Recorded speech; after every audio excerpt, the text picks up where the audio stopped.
Welcome to today's Transform Finance Investor Network webinar that will really take more the form of a conversation with our friends at ImpactAlpha to discuss a few recent trends in impact investing and see how they might affect or be responded to by our Transform Finance community and investor network specifically.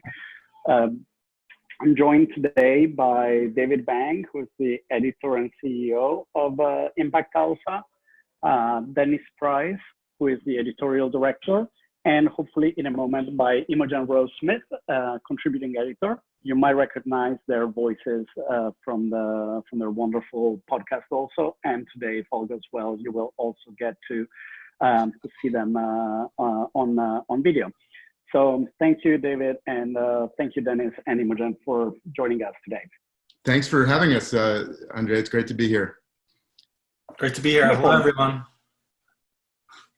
And I see we have a pretty full deck of attendees already at over 60. So I would encourage everyone to mute themselves and ask if they would like to talk. There's a way, I imagine, to raise your hand or to unmute yourselves. You can also use the chat function if you would like to chat with everyone or with a specific panelist. And there is a Q&A function that we might be using. So to get started, the purpose of this webinar for today is really for us to look at some of these trends. There has been a lot of new developments. There's been a lot of growth and a lot of major headlines, as many of you have probably seen if you do follow ImpactAlpha in particular, and would like to dig into them, right? So what has happened so far? How do we relate to it? Are we moving in the right direction? Is there a cause for excitement or not? Bruce, I see you have raised your hand, so let me see if I can do something about that. No, where did Bruce go?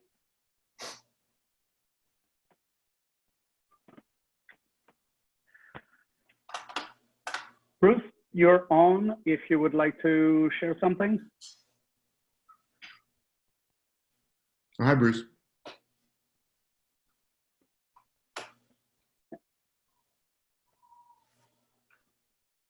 No? Okay, that might have just been a mishand as it was. So let's start with this. Yeah, the context a little bit. For those who are not particularly familiar with our work, we try to encourage this deeper set of considerations in some ways around the impact investing space, and say quite explicitly, is more capital, for example, always a good thing within the impact investing space as well as within communities, right? Which we say it's not just about how much, it's not just about what, but it's also the how. Is capital flowing to the right things in the right way? And is it looking, besides contributing to a specific solution, more systemically to solving some of the challenges that we look at from the perspective of social justice? Some of you might look at it from social change, or more explicitly from a racial equity perspective. So we do tend to challenge the idea of just more capital as being intrinsically a good thing. So let's think about that as one of the frames for today. And let's try to get a little bit more specific in our considerations. So it's not just generalities of that sort, but we could say, well, maybe more capital is good, even if it's not fully aligned. And then eventually we can have a sequencing approach that will take us more in that direction. I encourage everyone on the line to be controversial and open with their questions and with their comments. And I'm really hoping that there are some divergent views, and we can use those differences to make some progress among ourselves in the way in which we view this space. So concretely, I wanted to bring up 3 interesting headlines that I came across in ImpactAlpha, and I will confess, probably you won't be surprised, it is kind of my go-to place for general news on the industry and for staying up to date with what's happening. So the first one of them that I picked is around opportunity zones.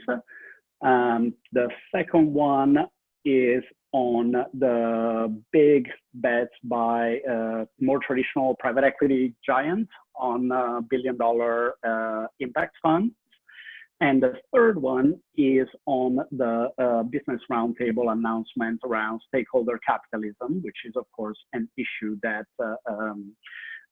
we've been pushing around for a while. I don't think any of us can take particular credit for what the Business Roundtable does, but we can say, well, we have been talking about the concerns around shareholder primacy for quite a while, and this might be seen as a move in the right direction. So I would invite David and Dennis for now to help us think through some of these issues that they have been reporting on, starting with the opportunity zone. So we have some context as to what's been happening there, and we can build our conversation from there. So either of you, Dennis, David, thank you again, welcome, and let's take it away. Well, Andrea, let me just thanks again for having us, and thanks for being an ImpactAlpha reader. As you know, we come out 5 days a week with the morning brief. We of course have the website. You mentioned the podcast, so we're trying to sort of come at this from a bunch of different directions, but primarily as journalists. So I just want to be clear at the outset that we are not the experts on any of these things. We are journalists trying to sort of follow the bouncing ball as it moves, and in particular as it moves, feeling like ever faster. We rely on the very folks who are on this call, and in fact on you to help keep us smart. So I'd like to hear as much. I'd like to hear as much from the folks as speak ourselves. But the other thing I just want to say is that the 3 topics you mentioned, from opportunity zones to the Business Roundtable, corporate purpose, and from the entry of the big private equity folks, they all sort of have a similar sort of pattern or shape, which is something that had been in effect born, or at least germinated inside what we would call the impact investing community or the sustainable finance community, now breaking out into broader public attention and public awareness, and that presents all kinds of challenges. As you said, more capital is not always better. There's all kinds of unintended consequences, of course, but it does show that ideas that were incubated earlier among folks, I think, in your network and among ImpactAlpha readership, are now of much more general interest, and that puts the responsibility, as you said, on all of us to make sure that change is a positive one, that it keeps deepening, that it keeps moving forward, doesn't become greenwashing or impact washing or what have you. That's I think where we're at now, is right at that fulcrum where the sort of insider or early adopter knowledge is now even much more important than it was when it was just a small boutique, quote, marginal trend. Now I think it's becoming quickly a mainstream trend. On this, coming back to the opportunity zones idea that you sort of teed up here, Andrea, it's a great example of what David was saying, where sort of the idea is out ahead of the practice. And so this article you have up here, we actually published that about 3 days before the New York Times published their sort of weekend feature on opportunity zones, calling the Trump administration policy a bonanza for wealthy folks. And they profiled 8 or 9 examples of where folks even connected to the Trump administration were profiting from or not yet profiting from, but making big investments that weren't necessarily going to deliver on the spirit of the law. And so, you know, you have this opportunity where there's all this capital now available for community investment, and these folks are not, you know, these investors are, you know, making bets. And so one thing we were thinking coming out of there is that headline, instead of bonanza for wealthy folks, could have been something like, you know, wealthy investors making bets in communities they don't understand, putting billions at risk, right? So you know, the idea of opportunity zones and the investment opportunity is there. People have sort of, mainstream folks have sort of seized on, but perhaps don't quite get what it's going to take to deliver those returns, deliver the impact in those communities. And so now we're also seeing simultaneously the more impact-oriented investors beginning to make their investments in projects they've sort of been nurturing. So as we move towards the execution phase, it's going to be interesting to see, you know, what narrative plays out. You know, will the investments deliver impact? Will they deliver returns? And that's, you know, obviously yet to be determined. Hi, this is Imogen. Sorry, I was a little late to the podcast. I wanted to welcome Imogen who's joined up. She's been a longtime podcast roundtable member on our Returns on Investment podcast, but she's also now stepping up as a contributing editor, in particular to help us deepen our more institutional investing coverage. She's a longtime writer at Institutional Investor and knows that world well, so we're super happy to have her. Just one point on the opportunity zones, Andrea, if I could, to pick up on Dennis's point, is this is a good example that, you know, there's been a whole bunch of work by folks like Franz Siegel at the U.S. Impact Investing Alliance and the Beck Center and others on frameworks for impact reporting and accountability on opportunity zones, which was not in the original legislation, as many people might know, but which is crucial to tracking the impact of opportunity zones. If you think of it, the New York Times piece, which could be taken as opportunity zone, just a big scam, just a big capital gains tax cut for rich folks, which parenthetically, you know, may be true or partly true, but the antidote to that is the very stuff that the impact folks have been doing, which is accountability, reporting, measurement, you know, deep community engagement. So again, it's some place where something goes mainstream and the knowledge that's incubated inside the impact community becomes even more valuable.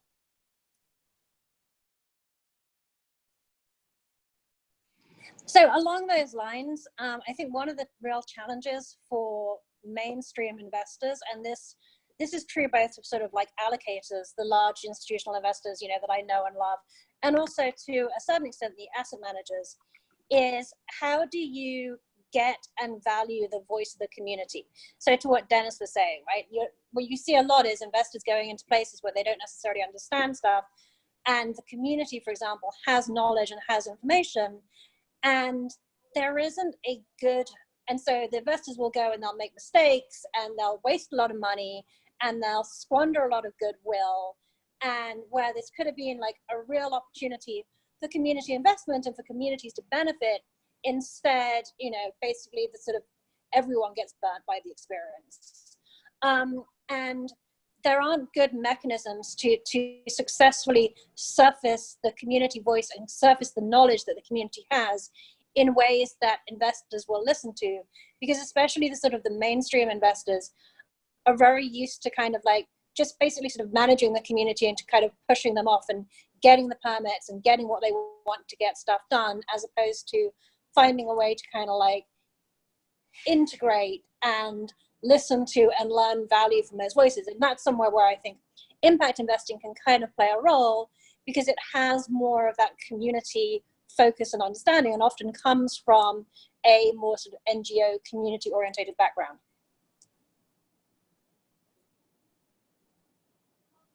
All right, so with that, it seems like we are back to square one from 6-7 years ago in some ways, to when we're still trying to figure out how to reconcile this growth with the depths of community engagement. And in some ways, I thought that, at least in the discourse, we had made some progress towards the importance of centering communities in a meaningful and authentic way. But when we look at it from the perspective of capital that is actually flowing, we still have the dynamic where on the one hand, you have, say, Boston Regima project, right, with $5 million fund. You have DCEB, Democratizing Capital East Bay, with trying to raise 10, Buen Vivir Fund with 1 million. And then now we're talking about, the $1 billion funds or the billions of opportunity zones, still bringing in more capital without actually having deepened that piece. So if you agree that there is a role for more of that community view from a variety of perspectives, right? Whether as a matter of right or as a matter of fact, if you agree with that view, then what is it that is going to be needed for that intersection with the community to be deeper and more authentic? Is it the folks that are raising the $1 billion funds, scrambling to do some community engagement or hire a chief community engagement person on their fund, or is it more that it should start from the community side even before the fund is started in the first place, right? Where essentially the demand for capital would come from the communities where it's being deployed.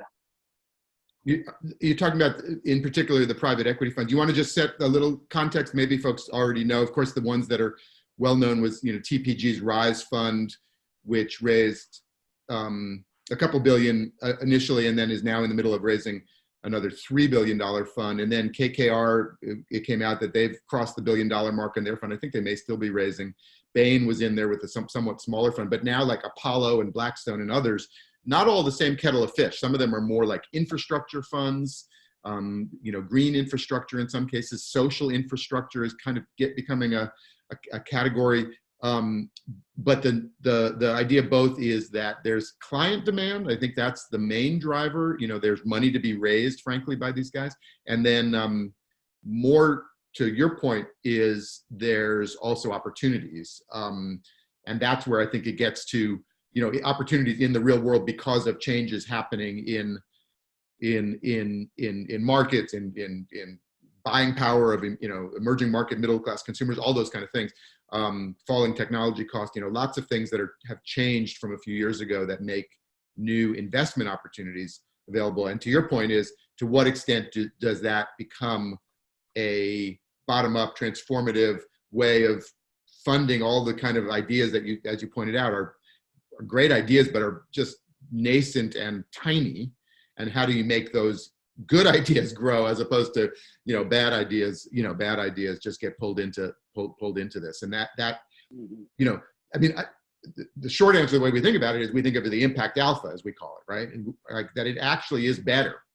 In the long run, at least, that's a question, time frame, of course, but in the long run, at least, community engagement reduces risks. I think a lot of the examples Dennis surfaced were about, sort of projects can move faster with fewer obstacles, with fewer complications. If you engage the community early, you're not going to have, certainly protest, headline risk, all those kind of things, but also you're going to have, a better reputation in the community when the project is done. I mean, there's all kinds of reasons why it's actually better certainly in an opportunity zone context to get involved with the community early rather than later. So we think that is both the right thing to do, but it's also probably a better business thing to do. And when you get those things moving together, frankly, that's an easier lift.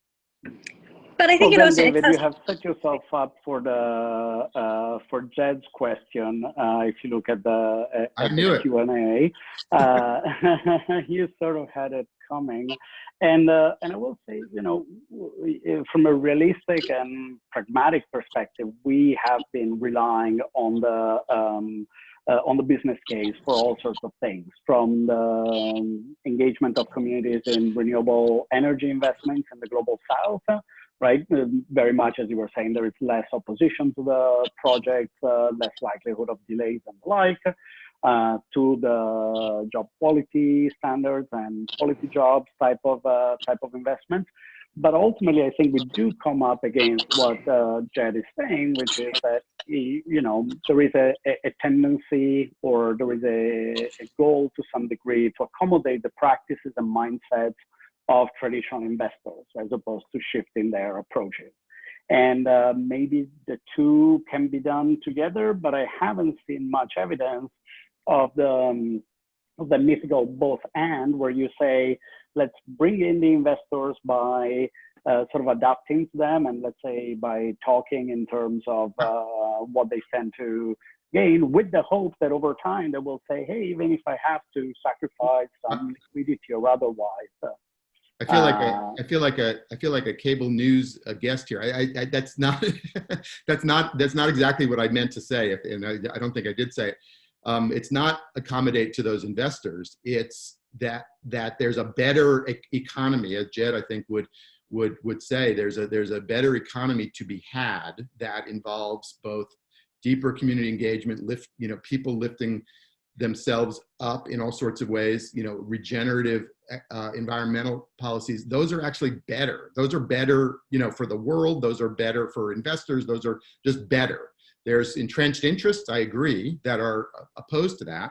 But I think what we have to, build is this better economy. And then at some point, the proverbial tipping point will come. And because of higher risks on the other side and better opportunities on this side, capital will shift. So I don't think it's attracting those investors. I think it's building the better businesses and the better economies and the better communities. But a lot of this has to do with communication, right? And it cuts both ways. Investors need to be better at communicating with communities, and communities need to be better at communicating with investors, and they need to find a way to have their interest aligned. Absolutely. So a lot of the times, what communities want are not what investors want, and vice versa. So it's not that communities aren't good at communicating. They're very good at organizing. They're very good at rallying, but they're good at saying no. They're not necessarily good at saying yes. So how do you get communities to identify the capital that they want, investing in the way that they want, and communicate that to the investors? And how also do you get investors to actually really listen to the voices of the community and take that on board, instead of just basically going out, finding a community group that they can work with and sort of pushing their agenda through?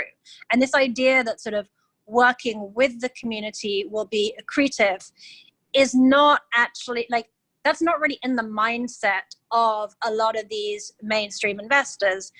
And it's going to take a while to get there. And this is particularly true in sort of infrastructure and real assets. In private equity, with companies like Bain, I think they see the thesis and they're working on it. I think there's a gap between sort of where they see the opportunity and getting there, and there's a little bit of, building the airplane while they're flying. But I think that we're very good at sort of speaking to the audience that we want to speak to, and not so good at speaking, to different parties. And it's that collaboration that, to David's point, is going to be sort of the alpha in these processes. And that has yet to be taken on board by a lot of these mainstream investors.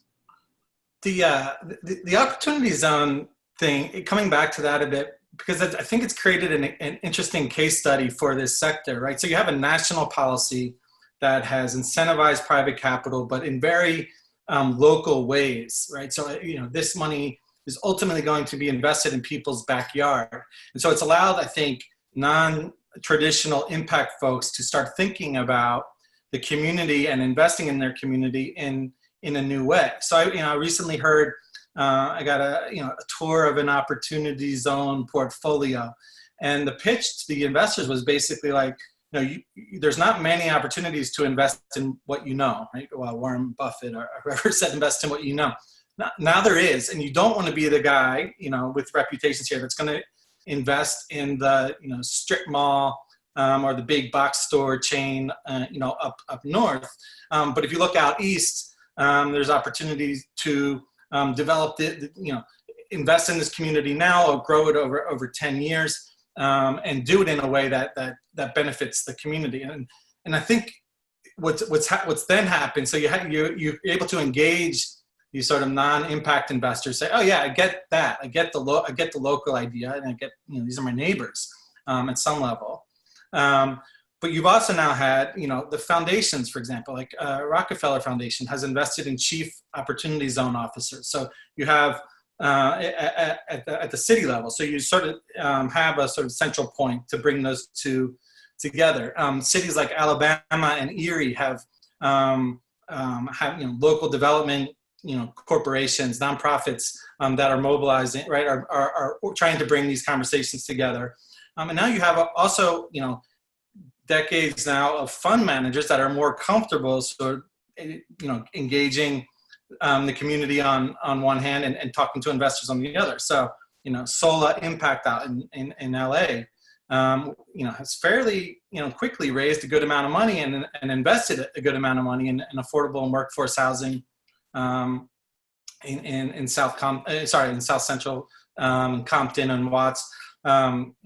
What Ross Baird's doing with Blueprint Local, fairly quickly able to sort of plug in to the folks that can help and engage the community. Derek Morgan, of course, who works with Morgan Simon and Candide Group, has long time been investing in, his hometown in Pennsylvania, where he's gone to college, where he's played professionally. So now as you shift this, you sort of layer in the opportunity zone incentive, you have some, more focal, more experienced investors, or fund managers, and, more focal points to do that. So seems some opportunity there. So that seems to bring us to a few of the questions that are coming through the chat as well as the Q&A. And one of them from Reynolds Anthony Harris gets us to those degrees of community engagement and what the understanding is of the community engagement. And I must say, we have seen that as a continuum over the last few years in particular, where it went from, notifying the community to community consultation to charrettes, and much of what we're excited about these days is on the actual governance piece by the affected communities. In the same way as participatory grant making started becoming a thing, right? Getting more explicit about the participatory investing as that ultimate layer of depth of community engagement, where ideally it would even be a consideration that starts from the community itself, right? So instead of saying, I want to come and invest in this community for my purposes, whether they're noble, like I grew up here and and therefore I want to invest and make it better, or somebody saying, oh great, I see an unexploited opportunity, let me go and explore it in some ways. There is this third layer of the engagement where it would be essentially at the request of the community that the capital would come in, right, as one of a suite of potential solutions, because not everything gets solved by throwing capital at it, in the same way as not everything gets solved by throwing tech at it. So you could envision a process or a context in which the ultimate decision would rest with the community in the first place of whether the investment should be the vehicle to solve something, as opposed to public policy or advocacy or otherwise. But we're pretty damn far from that point. Well, Andrea, let's pick up on that, because I think that's you've hit on it exactly. And I think the key here is and I think, as Dana said, there's examples where it's happening, but we need more. And frankly, we're interested in anyone that has any examples of this, where the community itself kind of creates one of these opportunity funds, possibly with partners, could be philanthropic or other partners, but sets up a mechanism that attracts investors to projects that the community wants to do, right? That already have been pushed through, long decades of community engagement, and community processes. We need a new, rec center for the kids or what have you. And that then the community has not just ownership of the projects and say so in the project, but actually ownership in the fund, so that when the fund pays off in some place, that equity gain is a wealth creation mechanism for the community. So I think that there's all kinds of opportunities. And, you know, we're starting to see glimmers of it, a little bit of stuff going on in Oakland that we're checking out, but and other places, all kinds of opportunities for community to grab hold of these things, not let it just be a, you know, fundraising mechanism for the, you know, for the already rich, as the Times pointed out. So we're working I'm working on a project of something along those lines in Maui, where basically not at the point of raising a fund, but educating the community so it can identify, you know, what are the capital needs? Does it need, you know, blue bonds to assist with shoreline preservation or whatever it is? And then going out to identify those sources of capital and bring them into the community, and then thinking through, like, is there a mechanism, maybe some kind of audit, to kind of keep that capital honest? And is there potentially legislative ways to put in place to encourage sort of capital that invests positively in the community? So Maui in Hawaii is an interesting test case of somewhere that's really sort of trying to do that. There's also some interesting stuff happening in Indian country with sort of tax credits and other sort of investment models. And again, are there potentially ways that indigenous communities can invest in sort of their own growth and their own development?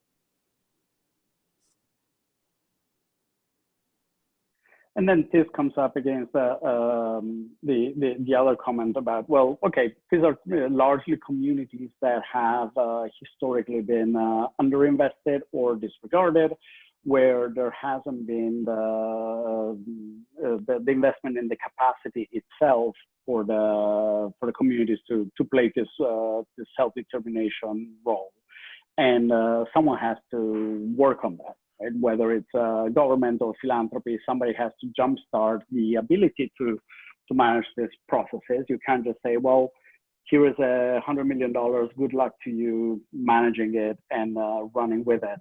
Now, Imogen, I think the example of some of the native communities is very interesting, because there is a long history of having managed funds, in particular around some of the revenue that came, whether from casino concessions or subsoil rights exploitation, and some have been moving in that direction.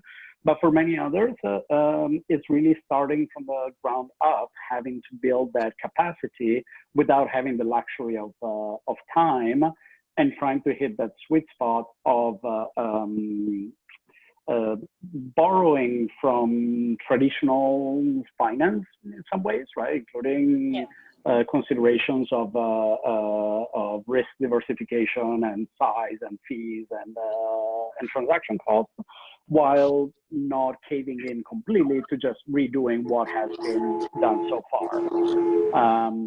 So that's one piece that we can explore, and one way of doing it perhaps is through the question that was presented on, like, have we seen something that makes us really excited and optimistic, or have we seen something that makes our stomach churn, as it were? So with this context, now that we kind of have unpacked a little bit what we would be excited about and what we wouldn't be, and how I think there is a general agreement of it not just being a matter of finding new opportunities that can be couched as impact, but that really have a defensible view to that impact. Yeah, maybe can you think of that? One that makes your stomach churn, and one that makes you optimistic that the space is growing. I have some noise in the background, but I can go on the one that makes my stomach churn.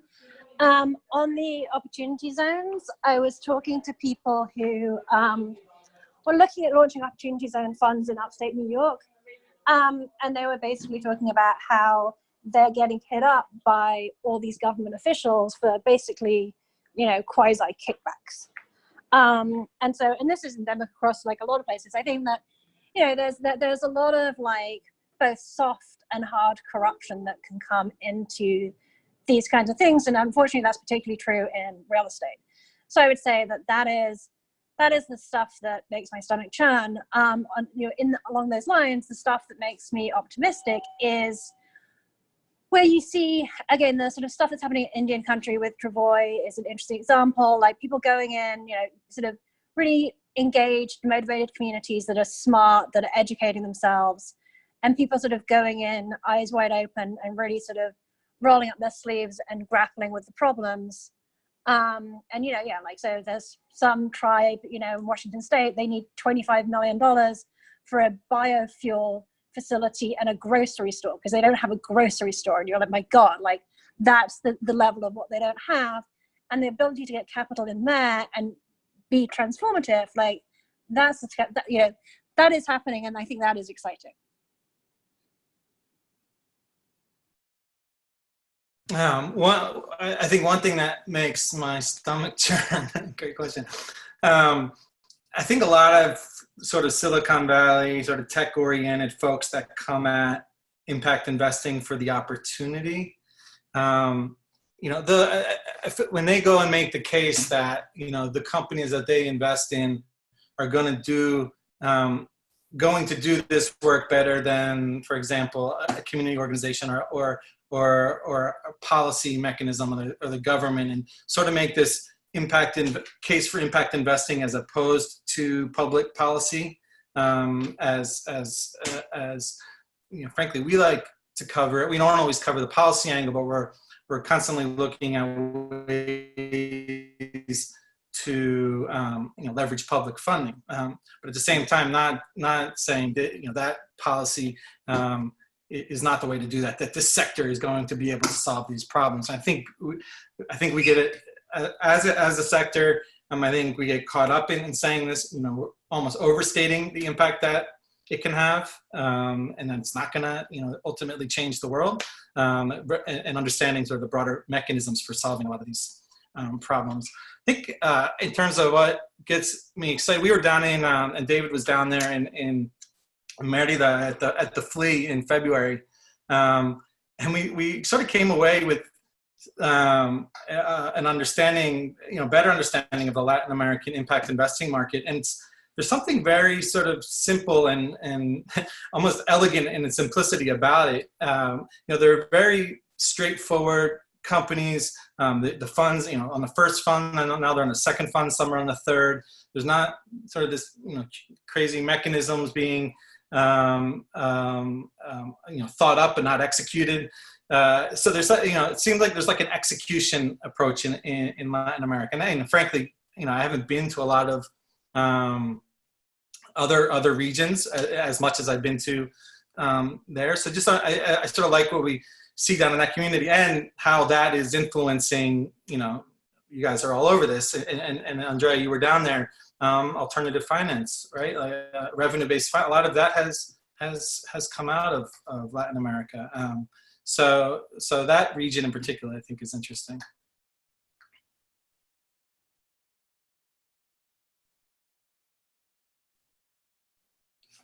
And David? The question is, what turns my stomach? I was trying to think of that. I've been in journalism for a long time, so it doesn't turn my stomach as much. I mean, there's been a lot. There's a lot of hype in this, obviously, right? But it comes from both sides, to be honest. So clearly these big private equity folks that are launching, some of the investments that they make are just straight up investments, and I wouldn't say that there's a whole lot of impact in them, and maybe that's fine because that's where the market is going. But to claim that it's transformative, to your point, I think is overstating it. On the other hand, there's a lot of stuff stirred up in smaller ways all around the impact world. A lot of initiatives that get started and then dropped. A lot of foundation work that gets rolling and then turned around. So a lot of spinning of wheels, et cetera, on the impact investing side as well. So we just try to keep track a little bit. It's sometimes, we always say investigative reporting is sometimes just reading the report, reading the press release, finding out who's just left and now that initiative is dead. I mean, there's a lot of work just to kind of keep everybody moving, and on the same page. So I don't let it turn my stomach, I guess is the answer. I mean, there's obviously projects. I thought of one that just, guy got on the phone and I talked to him, and I wasn't going to write it up, because it was basically privatizing public drinking fountains by issuing everybody their own water bottle with some electronic sensor code that would unlock the water if you had this water bottle. And I was like, that doesn't seem like a good idea to me, or certainly not an impact investment. Well, then let's bring that up as an example, maybe to Imogen, who will be with us just for the next 10 minutes, and I think she rightfully so has been one of the more outspoken / controversial, at least on the podcast, which I love. Let's take the example of that David just gave, right, of this privatized public water fountains. And the way that I would frame that issue as we normally look at it is that sometimes in the process of solving a small bespoke problem, such as using running water rather than plastic water bottles, right, where you're solving for a relatively small issue, you end up creating a much bigger issue in terms of privatizing something that is generally part of the public discourse.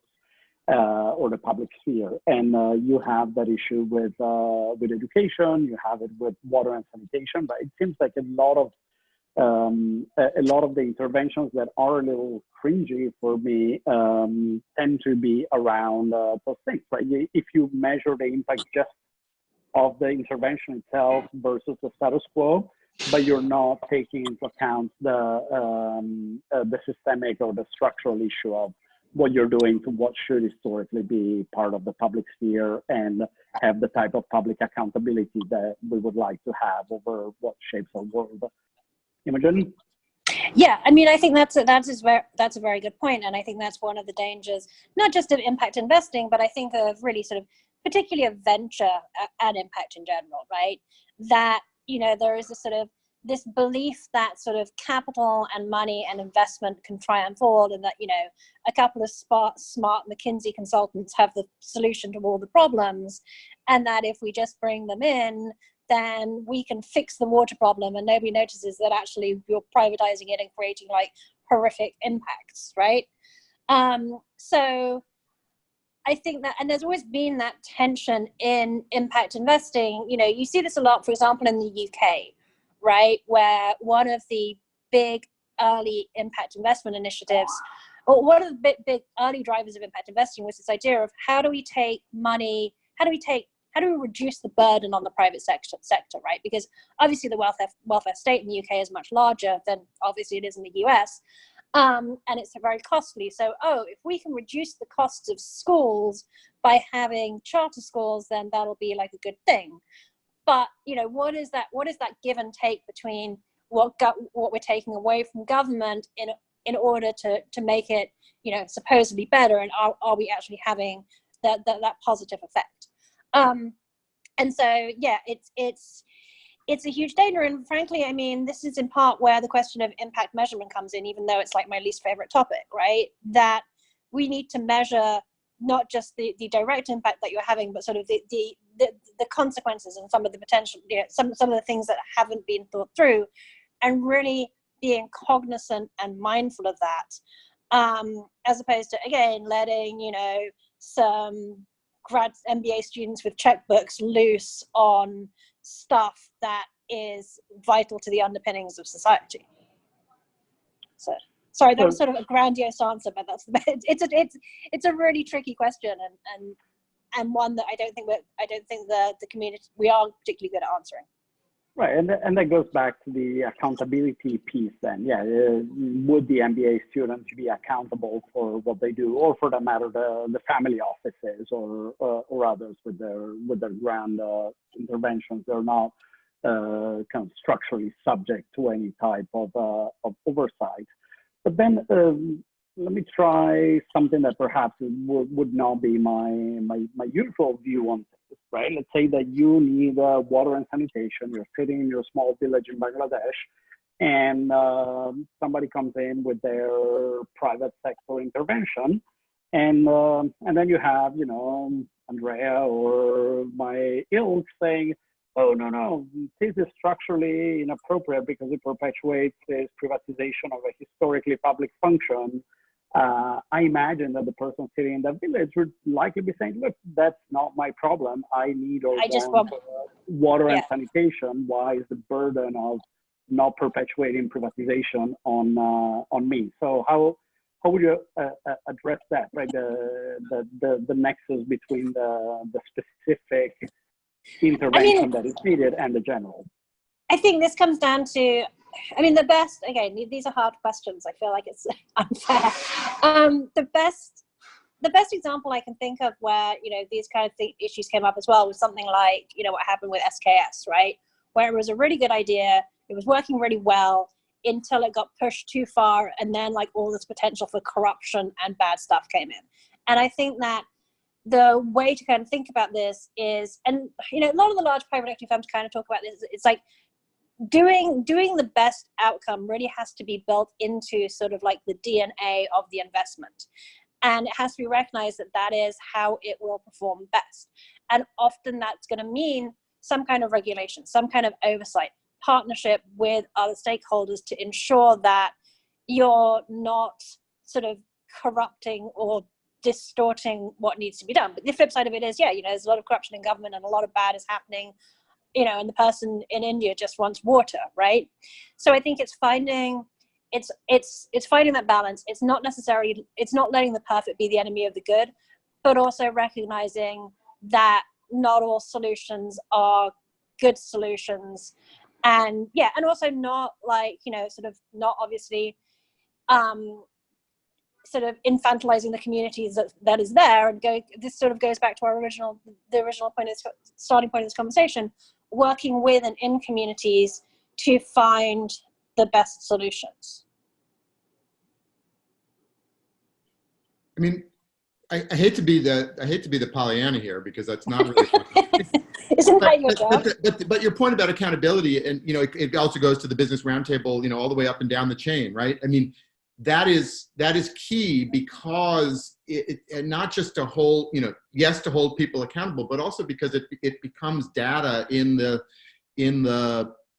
discussion to the point of whether in fact community engagement is a better strategy. I mean, it's not just a matter of conforming it to existing investors. It's just because we're not wasting a lot of money and time and effort of people on dumb stuff if we can correct at the front end. Similarly, on all the corporate ESG stuff, you can poo-poo it and you can say it's not getting deep enough. But if we're really counting not only carbon but water and we're also understanding our supplier, our supply chain and the role of women farmers in it. I mean, if we're actually now looking at that and corporate accounting is actually looking at that, that gives you at least a place to stand to make the next claim for even deeper engagement. So maybe that's overly optimistic or something, but it's it seems to me we want to go from a win to win and not loss to loss. So I think we're making huge progress.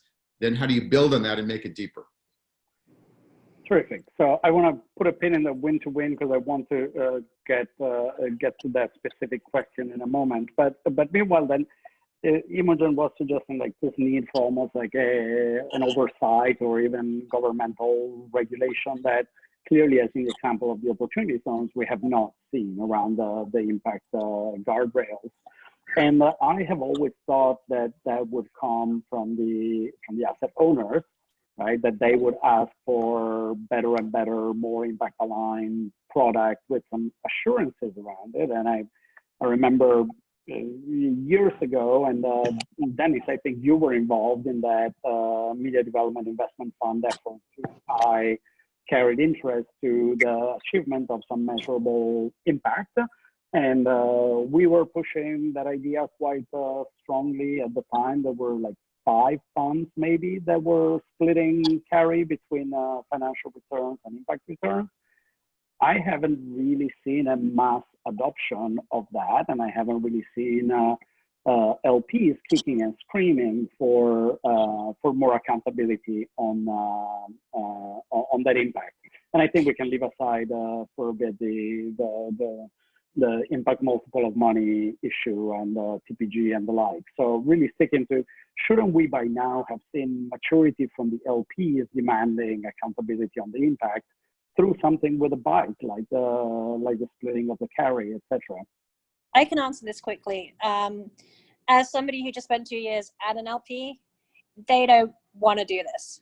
Like for a number of reasons, you're not seeing the LPs, they're doing some, like we were doing a lot of ESG due diligence, but more what you see is the LPs looking to the GPs for guidance. And there's a real agency problem in particularly ESG. And I think it's actually very dangerous if in fact the investment community allows the asset management community to dictate what is and is not ESG, but the asset owners don't have the resources or the capacity, and they're also not willing to pay for stuff. So they really, for the most part, put the burden on to the GPs. This is different. The difference is those sort of, the LPs that are very, the family offices that are very deep into impact investing, the foundations that are very deep into impact investing, they're obviously doing a lot of work, but often that is driven, particularly for the foundations, it's sort of driven from a policy place, not necessarily an investment place. And the flip side, by the way, can also be that then they end up putting a massive reporting burden onto their managers and what they invest in. So it's, in theory, it makes sense, but in practice, unfortunately, for sort of a variety of reasons, that's not what you're seeing. Wasn't it in the MDIF case, wasn't it the case that the LPs had sort of nudged them to do that? That's right. Yeah, in that case, it was one specific foundation. There was like the anchor LP, I think, that nudged them to do it. I don't have the examples on the tip of my tongue at the moment, but I have seen, like we report daily deals and fundraisers, and I have seen some of this come through, Andrea. I'd imagine now, and I don't have the data to back this up, that some of these fund managers are using it as a way to attract LPs. So in some of the recent cases, I feel it's more been like a competitive advantage, a way to really tout your sort of impact cred or commitment to impact, less so driven by the LPs. I don't know why. I feel like it's just because of the, just because we don't know really who the LPs were in some of these deals. But I do feel like I have seen a bit of a trickle of that, frankly, and maybe we should go back and round those up because it's a good point. It's just, that's one obvious way to sort of build it into the governance. Mm-hmm. Right. And okay, and with that, then maybe tying it to David's point about the sort of win building on the win, and with your journalistic hat on this, is it a trend that you see folks trying to build wins on wins? And I say again, somewhat controversially, because when the Business Roundtable announcement came out, I was almost surprised, maybe I should not have been, by the number of people that were crapping all over it, rather than saying, hey, let's take this as a door opener towards something else and let's build on that relative win to get to another win. Is it a trend, as it were, that the folks are starting to build on the wins, or is it more a trend that people are kind of slicing it relatively thin and saying, no, nothing is quite good enough, therefore nothing? Well, I mean, this is a little bit of a deeper, question about the sort of state of the public discourse in general, but because I do think people like to pick it apart and find fault with it, which of course it's there. I mean, I always say, like, that's not news. Of course, corporations are going to be self-serving, and of course, billionaires are going to be hypocritical, and that's just goes with the territory. That's what I'm saying as a journalist. That's just the air you breathe at some level. The question is, where are the lever points that actually make some change? And and I always find it's easier to hold people accountable to the things that they said for themselves, as opposed to hold them accountable to some external thing. So, for example, Business Roundtable, the head of the Business Roundtable is Jamie Dimon, the CEO of JP Morgan. JP Morgan a few years ago made a commitment to finance $200 billion of clean energy projects over some number of years, I think up to throughout 2025 or something. They also turn out to have done about $200 billion of fossil fuel financing just since the Paris Climate Accord was done. And they also have taken a big role in getting shareholder resolutions knocked off of the proxy statement. All those things are now coming out in part because he led the effort to say that corporations were going to do business differently. So now you have what he says and what he does, and you just have from a journalistic point, you just have a story there all of a sudden, because now you have a conflict. So, again, maybe I just see it in sort of the reporter role. It's like, now there's something to hang your hat on. Well, I'll tell you, just the amount of sort of email traffic we get from shareholder advocacy organizations now, directly pointing back to the Business Roundtable, and every statement is, look, they're knocking down this resolution, but they signed the Business Roundtable pledge. BlackRock was another great example. No, sorry, Blackstone was another great example, right? They've announced actually, I don't think we know the amount, but some big impact investing initiative. They were one of the seven companies and only investor not to have signed the Business Roundtable thing. So we reached out to them. We said there was another story that day about their support of deforestation in the Amazon, right? So there was multiple threads. We reached out to them, and they sort of jumped at the opportunity to defend themselves, right? They were very defensive in saying, are you tying this to our impact investing initiative?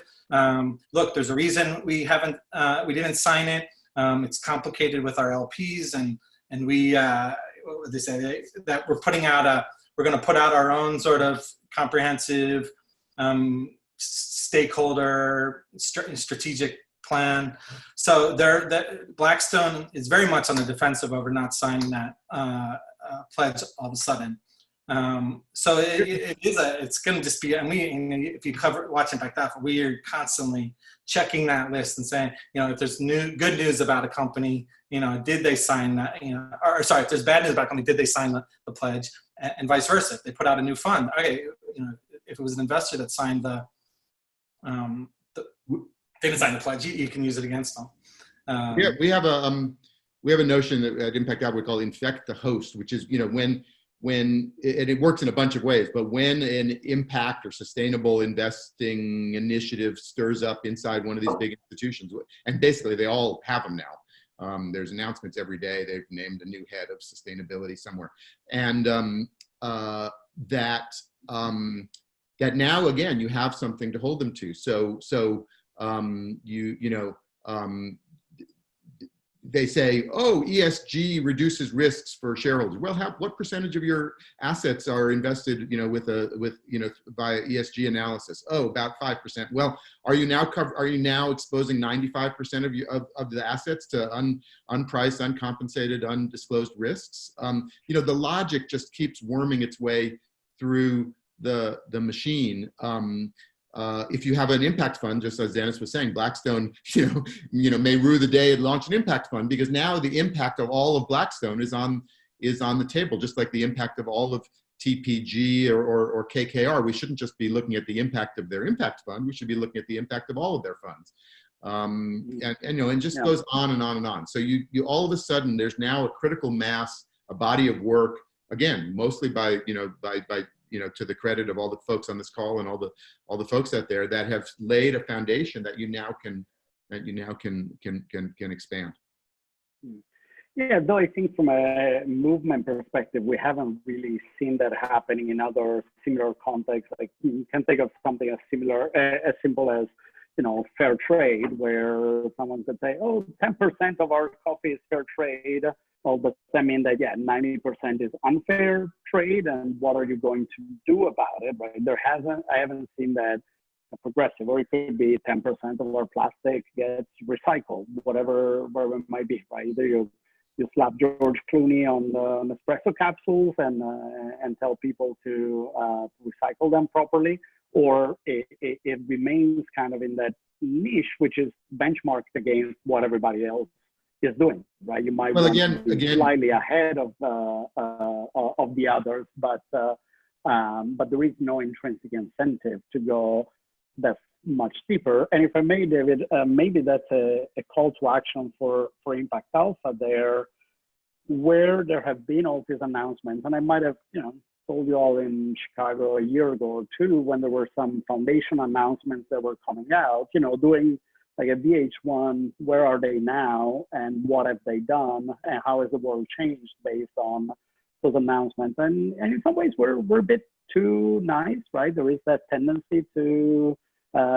lift up everything rather than knocking down, and which I'm in favor of, lifting up rather than knocking down, but combining that with some sort of accountability for when folks say that they're going to do something and move everything into MRI or switch their fund managers or asset managers to something better. I completely agree, Andrea, and I will probably confess that we don't do enough of that. I mean, that's a legit criticism. And I will also say that, we've been debating internally, just how to, frame this, how to think about this, Climate Week this week, is 4 million school kids in the streets and, lots of much more, urgent rhetoric, but, not really much in the way of solid commitment, certainly from the government actors, and frankly, not that much in the way of solid commitments from any of the financial actors either. And this is, kind of late in the day for all that.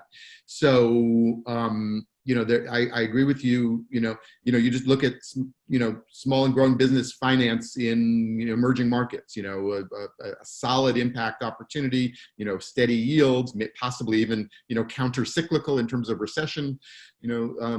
What have you. Not really budging, in recent years. Dennis did a piece the other day on blended finance. Great potential to de-risk and bring in commercial money. Not really taking off. So there's a kind of way, as you say, that things have not accelerated and progressed to the proverbial tipping point in the way that maybe a few years ago we thought they would. On the other hand, maybe perennial optimists, we don't want to give up just before they do. So, the tipping point is always about to arrive, just like the second coming or something. So, there you have it. It's a much deeper question. Fair. And all these questions really make me think about how this is all adding up to some sort of a theory of change, right? Going back to that earlier point that eventually you would want the entirety of the financial system in some way to be modified, or as I might say, transformed. But I don't see there being yet a way in which people are thinking necessarily that line all the way through from how does my intervention or how does my fund and the efforts around that connect with this, change in consciousness or change in the role of the markets overall. So if you don't mind, since I see Jed is on the line, and Jed Emerson, and he quite literally wrote the book on this and on the purpose of capital. Jed, if you're willing, I'm going to bring you in and would love to hear your thoughts on this. Well, first off, I mean, this is a great conversation. So thank you all very much, both for your insights and for providing the space for this discussion. But I have to say, it's really, on the one hand, I totally get the analysis and the perspective that people are bringing to this, but I think it reflects a lot more about how we currently think as opposed to what it is we seek to know and create. And a lot of the discussion, and this is in the field, this is not a critique of the comments, really centers around, how do you accommodate trade-offs? How do you bridge, the bifurcation between doing well and good? What do you do with these large actors who, as the point was made, have largely, financed the climate crisis, benefited from social inequity? I mean, they're literally fueling all of the issues and challenges we're all trying to address. And yet a lot of the work in the field, I think, still reflects, the old thinking and the old way of understanding, the nature, purpose, and potential structure of capital. And if we start from where we are, we're not going to get where we want to go, as opposed to really kind of stepping back, getting out of our the way we currently approach these questions and look, really forward and say, where is it we really are trying to go? And then what do we need to be doing differently in terms of our thinking and practices that have the greatest promise to get us there? And again, it really does, to my mind, go down to consciousness and to the awareness that we have about what are we ultimately wanting to achieve, not only with our capital, but in our lives. And a lot of the folks who are leading these institutions are fundamentally kind of separated individuals who live one life during the week and another on the weekend when they're with family and their kids and out enjoying the great outdoors, while during the week they're financing, the next coal fire plant. And so I think there really is an opportunity for us to say everything that's been observed in this discussion is totally correct. And if it's going to change, we need to bring a different mind to our approach. We're not going to solve these issues with the same thinking about structure and finance and purpose that got us where we are today. And so I'm struck by, I don't know actually if ImpactAlpha covered this or not. I've been, as all of us, this has been a really busy few weeks, but I was at a meeting at the UN about 2 weeks ago, where about a group of about 50 or 60 folks came together just to focus on this question of awareness and consciousness and mindset with regard to our understanding of capital. And I think that the Business Roundtable statement really represents, in some ways, a real opening to raise that question and shift the dialogue away from kind of like shareholder, stakeholder to purpose and intent, and then address these other issues from that mindset and perspective that says that actually the purpose of companies is to do a lot more than simply create value for shareholders. So I'll just leave that comment there. I think. Thank you. Go ahead. No, go ahead. No, just a quick follow-up on that, and then David and Dennis, I would love to hear your remarks on that, because I get stuck on that because fundamentally I could not agree more with Jed. We really need to reconsider what is the role of capital in society, what is its purpose, how do we relate to our day-to-day jobs, and yet we constantly come upon very technical questions, and it seems to me like a few folks are ready to go that deep that are not already part of the choir. But if we want to go, what was it here that we had KKR and Carlyle and TPG, right? Maybe Jed, you are able to pull off the conversation around purpose and life. I feel like this constant pull from speaking the current language while trying to infect the thinking for them to come to that realization. And maybe we can pick up there on your point about the dissonance between what they do during the week and how they volunteer with their kids on the weekend, because human beings generally don't react well to that type of dissonance, right? We try to resolve our cognitive dissonances either by explaining them away, which I think is historically what has been done, or by reconciling and squaring that circle a bit. So am I understanding you correctly that you say that there is an opportunity to step more into that psychological, as it were, rather than offering technical solutions, and that's what's going to get more folks to move? No, exactly.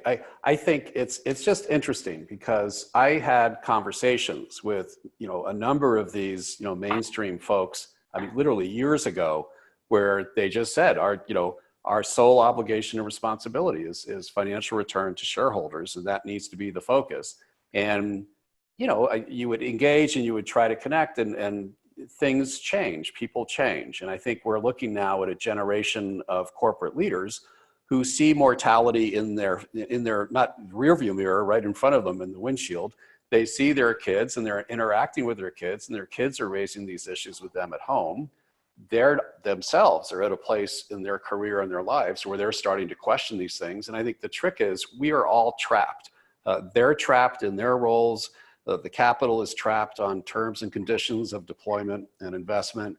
The LPs are trapped, and the GPs, don't want to lead because they've got a whole set of economic incentives, working against that. And so part of what I think we need to do as a community is just kind of call the question and say, okay, great. I mean, everybody's worked really hard from however you enter this conversation to get where we are today. And so is this really where we want to be? And do we want to simply continue a discussion of trade-offs and measuring how much you have to give up? Or are we really going to try to move the discussion toward why are we doing this? What is it that companies should be advancing relative to value? What is it that we as individual, either investors or thought leaders or journalists or whatever, want to be advancing through our skills and talents? I mean, what is this really all about? And I think until we open up a space, at least for that conversation in a public sense, and it's not going to be from the plenary, it's going to be one-on-one, it's going to be in smaller groups, it's going to be in environments where we can really explore this in a more deep way. When you start, it's like what David said, when you begin to go down this path and you begin to unravel some of this, you can't go back. I mean, you really can't. Once you start to acknowledge that there's a different way of thinking and being in this process, it's really hard to go back into the bifurcated frame of, do well or do good. And once you begin down this track, it starts raising some incredibly uncomfortable questions for a variety of actors on all sides. I mean, a lot of us who have like to think that we're the good guys are kind of, if we're honest, realizing, wait a minute, we've actually fed some of this, whether it's hype or, hyper criticism or a lack of real grounding in the transcendent part of what capital can offer each of us relative to a mutual process of change and development and impact. And so I think that we have an opportunity as a community to really raise this up to a whole nother level.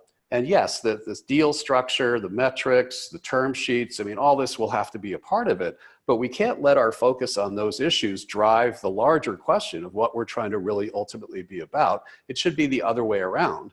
And in our rush to scale and mainstream and do all this other stuff, we've kind of lost sight of that fact. And I think we need to go back to first principles and really reconnect ourselves with what is it we're ultimately trying to do, not just professionally, but in our lives. And how does that then manifest in a variety of ways that we operate and that we show up? How are we called to be present in this conversation as investors, as people, as activists, as stakeholders? Andrea? Thank you, Jen. I really appreciate that. And we have a notion, and if you read the brief, you may roll your eyes. We call everybody agents of impact, right? And that's very intentional, sort of trying to kind of create this shared identity across asset classes, geographies, and certainly across investor, entrepreneur, or activist, because we see that there's so many people from different directions working at this. So I was tracking with you very much, Jed, until you said the fact that we've lost sight of this, because from where I sit, people have not lost sight of it. People are working on this every day, either from the outside, from the inside, big organizations, small funds, local communities. And that's in fact the strength. Somebody told me early on, it's like there's two kinds of people in impact investing. There's the finance folks who either have, as you said, had a hint of mortality or some kind of epiphany and now want more purpose or possibly just see the impact alpha. I mean, but there's finance folks moving into sort of impact or social change. And then there's social change folks who thought, that's where the money is. Let's go get some of that private capital. And that's a recurring tension. You can feel it all the time. On the other hand, it's the absolute strength of impact investing. And it's where the interesting stuff happens, is at the intersection of that. And so, as I said, I think people are there. We obviously can push it further. We, ImpactAlpha, try to do our best. We can push it further, obviously, but it really, as you say, comes from everybody keeping those issues keeping those issues forefront. And the last thing I'd say is, there are these folks, again, it's an infect the host kind of thing. You know, when you put a team on sustainable finance inside a big financial institution, the people on that team, leave aside the top leadership, which may be, as you say, Jed, still living in that bifurcated world. The people on that team generally are trying to figure out the best thing they can do, the most interesting, it's certainly, I mean, even if they're just going at it for their own career advancement, they want to be successes. And certainly they want to be successes with clients, and they want to be successes inside the organization. But let's just posit that they're working on this versus something else because they actually believe that there's some different kind of economy to be had. And I just think that as those people do their best, and as there's a huge now career pipeline for talent in this field, that you're going to have a bunch of smart people doing a bunch of good work, and it's just going to get, you know, they're just going to, you know, go from win to win, as I said, inside their organizations and then outside as well. I will celebrate and support that process. Oh, that is raising the stakes a little bit, and maybe, you know, we got, as you know, Jed and I probably tend to do a little on the philosophical, which I think is necessary. But then ultimately, and you were not set up for this, David and Dennis and Imogen, but it does become very much a conversation around the role of the media in the stories around impact investing, social finance, and finance in general, right? If we're talking about this consciousness shift or a deep fundamental kind of cultural change, and we see how, you know, perhaps not as progressive as I am, media has played a role in getting us to where we are socially in 2019, somebody has to lift up the stories with moving beyond the journalistic kind of, I'm just reporting stuff here, right? But with a little bit of a more intentional sense of what the agenda is and how far it's going. Is that something that can be done, or does it push up against the, like, oh no, we're just kind of neutral reporters here? Well, no, I mean, you know, we don't see ourselves as neutral on the broader story of where the world we think needs to go, where finance needs to go. We try to be, fair and accurate, obviously, and you said we can always do better in terms of accountability. Certainly post facto accountability is a harder lift, but we try to be fair about whether a particular deal, structure, initiative, what have you, is working or makes sense. But we own the fact that we are advocates, in a sense, for a kind of agenda of moving capital towards, you know, positive social environmental impact. So we are, you know, and that's probably different than, you know, quote, legacy, you know, the legacy media. Although I will say that, you know, the media world is coming around. And so you've seen lots of initiatives from major publications because they see this as a growth market. Again, it's just exactly what we said in the other context too. It's like, we want to make sure that when they move into this, it's not just, you know, a sort of, you know, I don't know, CSR, if folks understand the context of that, you know, CSR rehash of just burnishing corporate credentials, but that it's actually, you know, real reporting. Because I do think that journalists and media can play a role in holding accountable. That's what I said of why you can hold folks to what they said about themselves easier. So the fact that more journalists are on the case, more journalists are getting sophisticated about what this means, that more questions are being asked, the zeitgeist, as you can feel it, is much more critical now of some of these initiatives, and so I think that's all to the good. So I think, you know, we think part of our role is being, you know, a sort of pilot fish or what have you, you know, at the front end of the food chain, of the media food chain, and get media to take impact seriously. And that will also help, you know, readers, and then, you know, et cetera. So it's part of this awareness thing that came up earlier. But that then goes to that overarching thesis of the fact that we don't really have a theory of change around this at a kind of at a field level, right? Because the fact that there is more criticism and more kind of like eyes on what everyone is doing as is reported, I don't think we have a sense of like whether that is driving the entire boat forward, whatever the expression might be, or is holding people back from actually even taking some early steps. I mean, these are clearly issues that are not specific just to social finance or impact investing. It's generally a movement strategy and what is going to get people to move in a certain direction.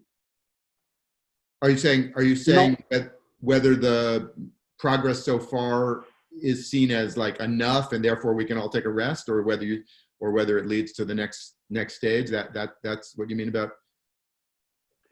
No, what I mean is that we need from kind of the field building organizations or the pundits out there or kind of think tanky shops to come up with a little bit of a unified theory of what will get us forward, so that there is a sense of whether what is needed now is holding people accountable for what they said, or is it going to be celebrating some of the early wins, or is it going to be like pushing harder and harder, as I think the trend has been. That was one of the trends that I was bringing up with you, where I feel like the goalpost is moving constantly when folks are starting to invest in more deeply intentional ways, which has been in part the transform finance approach, right? It's a sequencing notion that you can never go deep enough in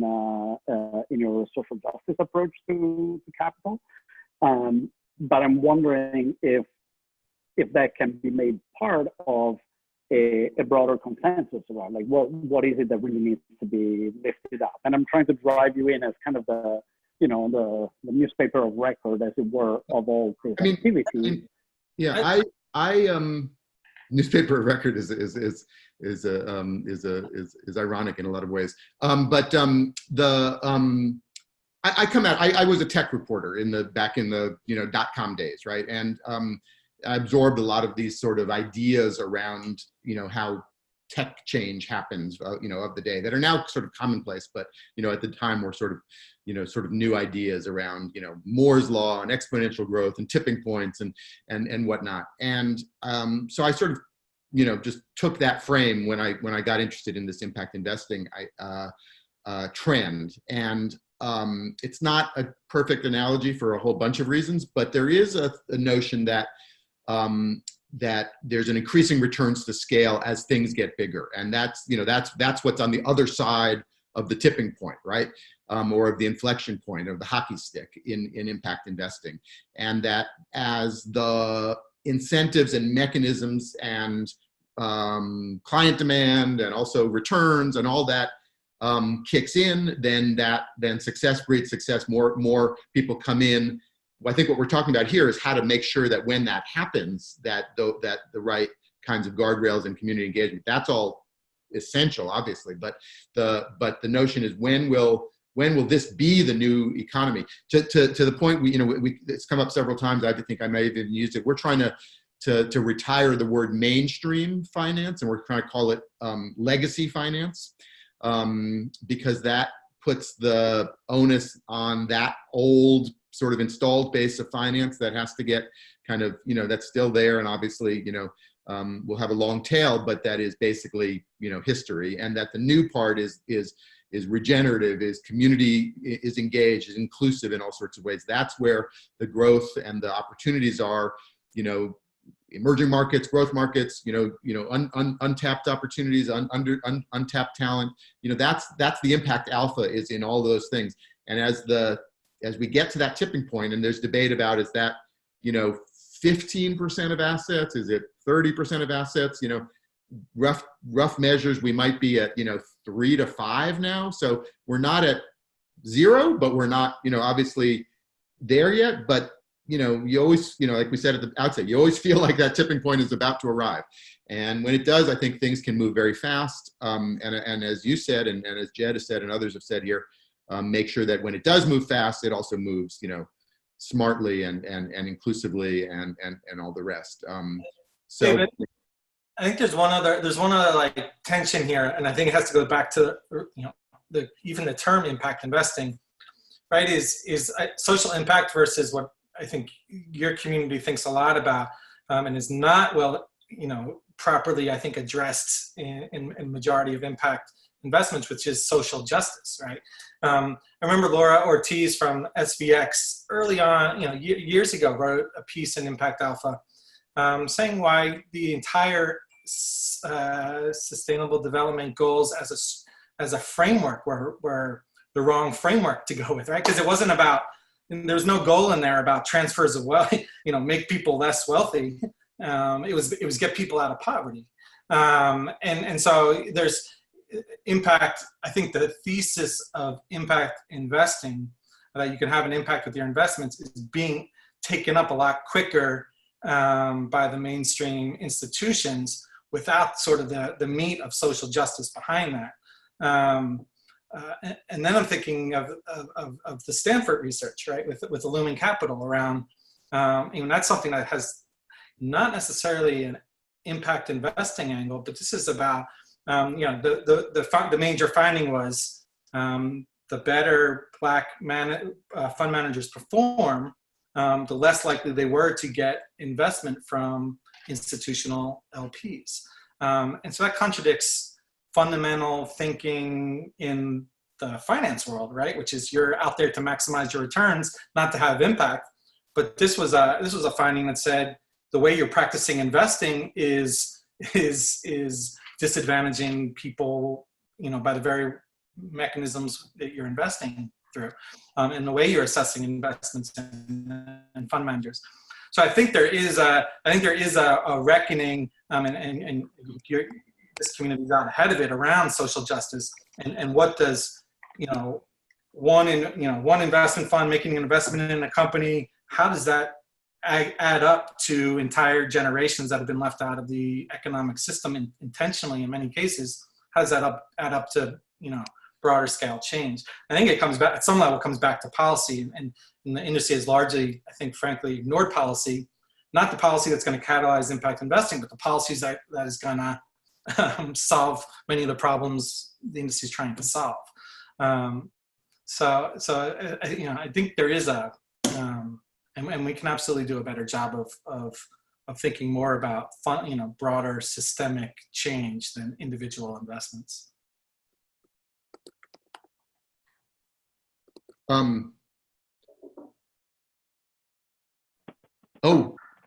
Andrea, we should mention. Go ahead, David. No, I'm happy to stay on as long as you all want to continue the conversation. I had no illusion that we could hammer it all out in 90 minutes. But for those that might have to sign off, I did want to flag here the contact for our friends at ImpactAlpha if you would like to be in touch with them. In particular, I think around the type of stories that we would like to see more of, different angles for what to be reported. Go ahead, David. I was just going to say, and Dennis, you may have the code. There's a discount code for Transform Finance folks. I think it's just Transform Finance. Andrea, let's send it out to folks afterwards. Transform Finance code. So you go to subscribe.impactalpha.com and you put in Transform Finance when it asks for the discount code, and you'll get, I think, the first month for $10. Is that right? Anyway, go do it. That'll be a good. That in the follow-up email that we send to all the participants. Yeah. There's a question here from Bruce Campbell, if you want to take it on, about the policy positions of the presidential candidates,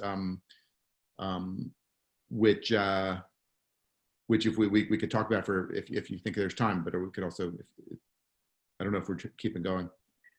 I'm happy to keep going a little bit longer. So yeah, David or Dennis, if you want to address it, here is the question. Bruce says, I'd be curious to hear from the ImpactAlpha folks about why they're not reporting more on proposals coming from Democratic candidates, which in some cases borrow from impact investing ideas, and in other cases would wipe out entire impact investing sectors, which seems should be a good thing. Yeah. So David and Dennis, take it away. I mean, Dennis put up a link there. Why don't you go, Dennison? Yeah, yes, we have underreported. It's not quite our wheelhouse, though we absolutely should be doing more. We did one post ahead of the Democratic debate that did highlight a number of things, like well, Elizabeth, like one X number of candidates. Like a majority of the candidates have put out proposals that would create funds to support entrepreneurs of color in the U.S. In the multi-billions of dollars. So you're absolutely right, Bruce, that a lot of them are picking up on impact investing trends.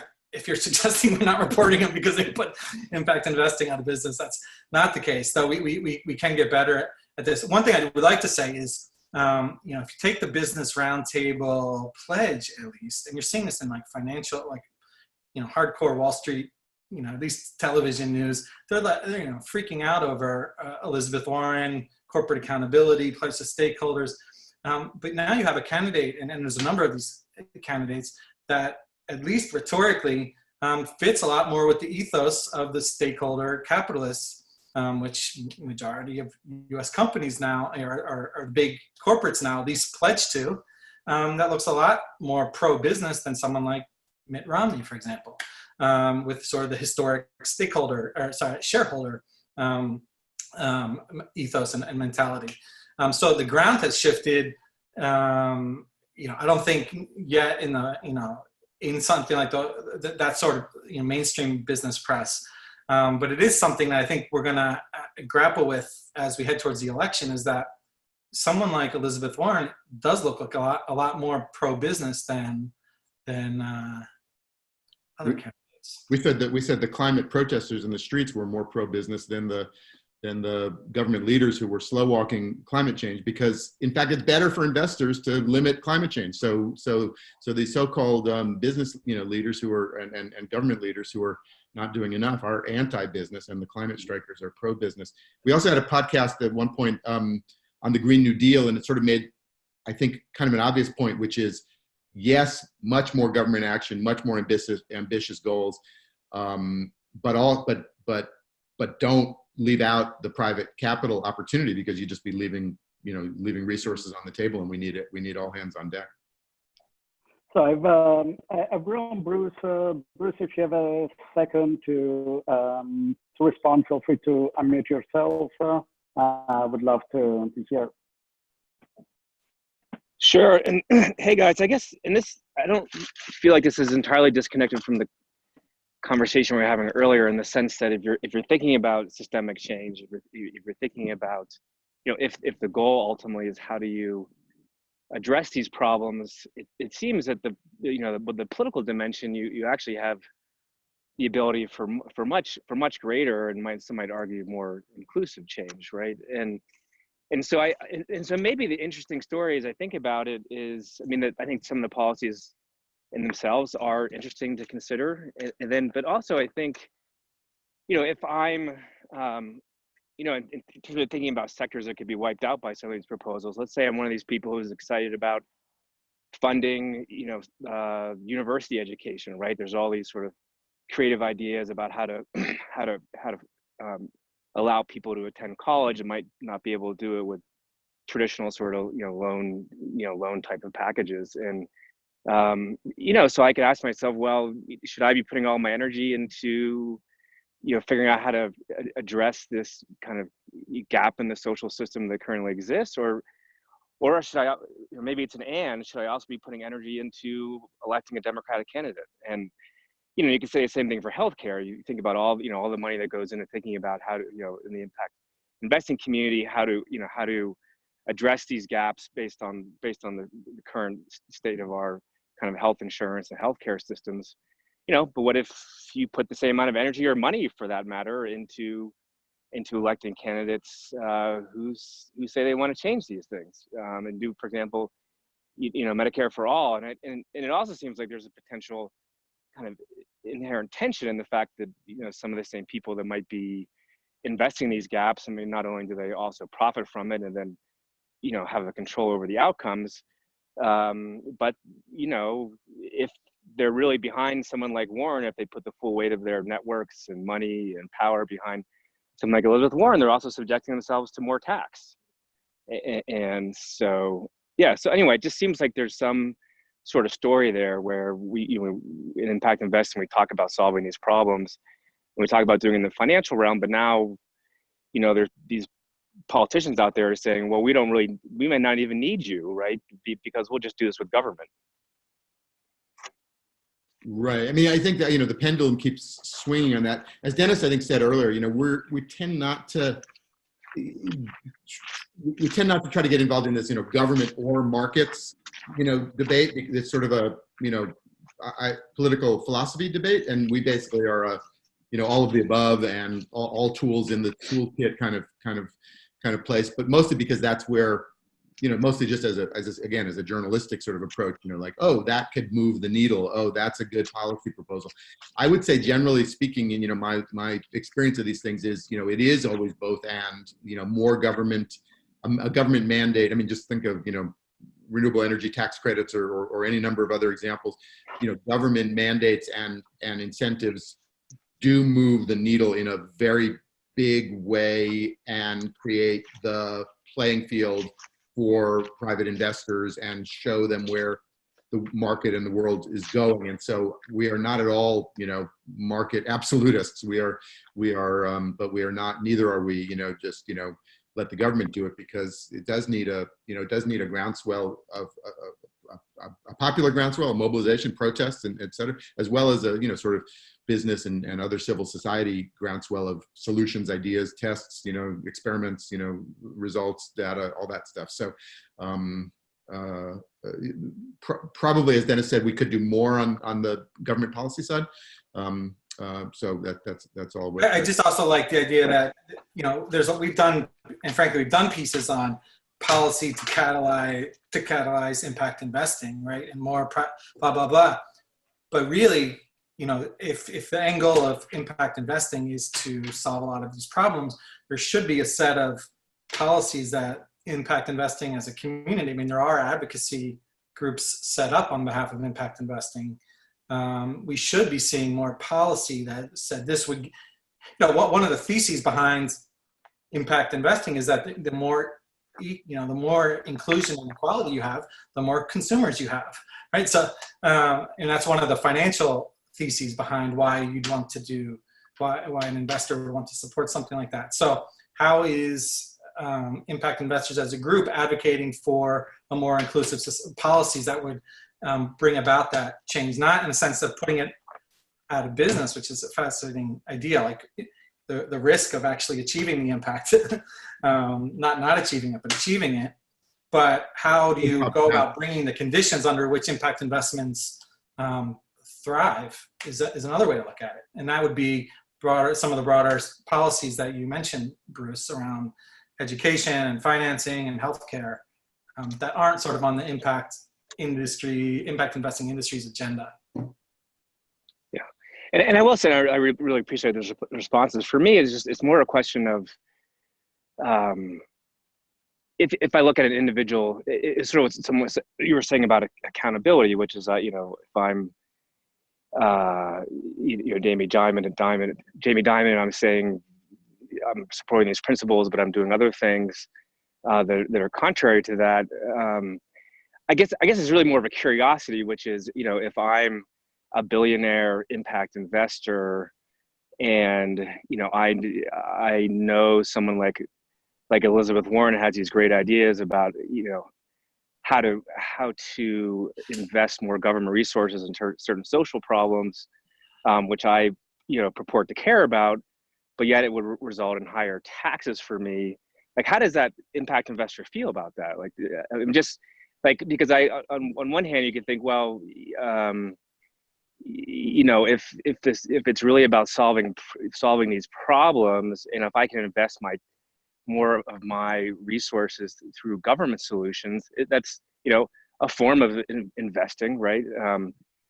Anyway, I'm just kind of curious. I guess I'm curious about how, you know, the top half of 1% of folks who would be taxed under someone like Warren, who probably a lot of the people who are also driving impact investing, how do they feel about, you know, some of these big government ideas, and do they feel that, yeah, I don't know. It's just kind of. Lisa Pritzker-Simmons, for example, Blue Haven Initiative, said on was it your podcast, David, or was it a conference call? They signed she was one of the signers of a list of billionaires, and, you know, there's always a smattering of billionaires, of course, who say tax us more for exactly the reason Bruce has said. But I do think that there's, you know, there are places where there are contradictions. I noticed when back in the tax cut debate, you know, that impact fund managers were, you know, noticeably silent about the carried interest,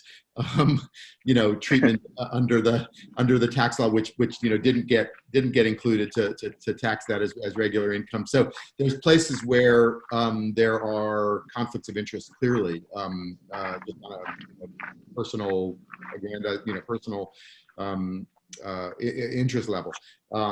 And then there's these broader, you know, sort of government philosophy, you know, philosophy of government sort of questions you raised, Bruce.